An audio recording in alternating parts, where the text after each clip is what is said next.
भजन संहिता अध्याय 104।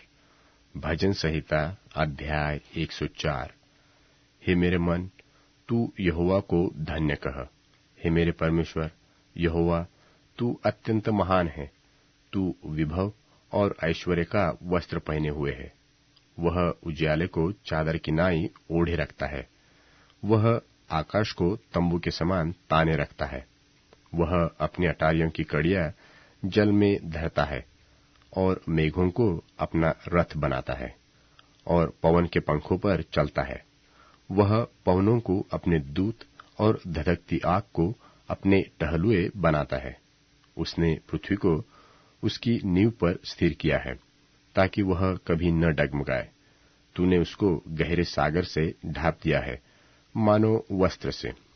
जल पहाड़ों के ऊपर ठहर गया, तेरी घुड़की से वह भाग गया।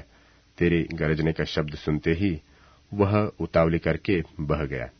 वह पहाड़ों पर चढ़ गया और तराई के मार्ग से उस स्थान में उतर गया जिसे तूने उसके लिए तैयार किया था।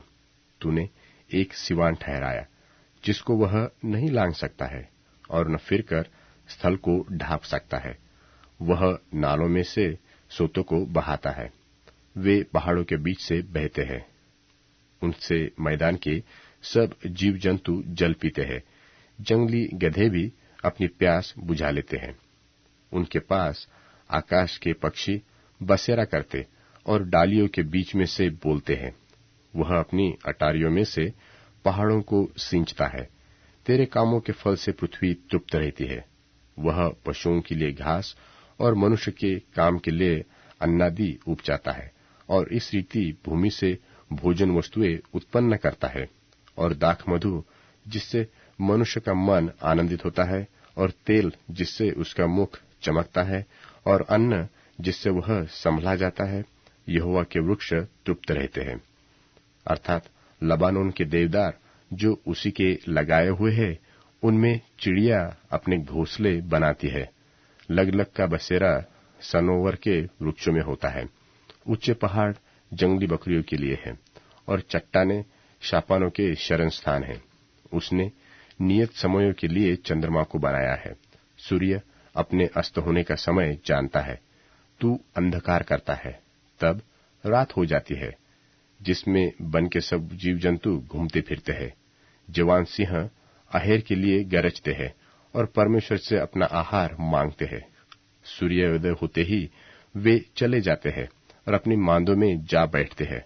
तब मनुष्य अपने काम के लिए और संध्या तक परिश्रम करने के लिए निकलता है। हे यहोवा, तेरे काम अनगिनत है। इन सब वस्तुओं को तूने बुद्धि से बनाया है। पृथ्वी तेरी संपत्ति से परिपूर्ण है।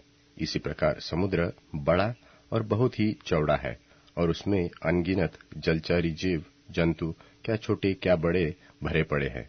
उसमें जहाज भी आते जाते हैं और लिव्याथान भी, जिसे तूने वहां खेलने के लिए बनाया है। इन सबको तेरा ही आसरा है कि तू उनका आहार समय पर दिया करे। तू उन्हें देता है और वे चून लेते हैं।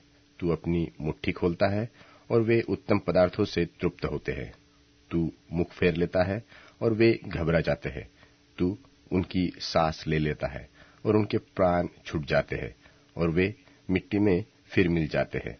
फिर तू अपनी ओर से सांस भेजता है और वे सिरजे जाते हैं और तू धरती को नया कर देता है।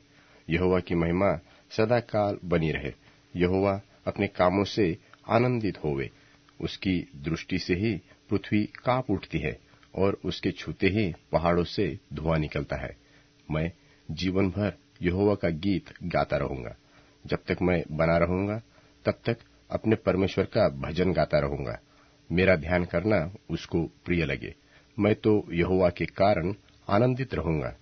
पापी लोग पृथ्वी पर से मिट जाए और दुष्ट लोग आगे को न रहे। हे मेरे मन, यहोवा को धन्य कहे, यह की स्तुति करो।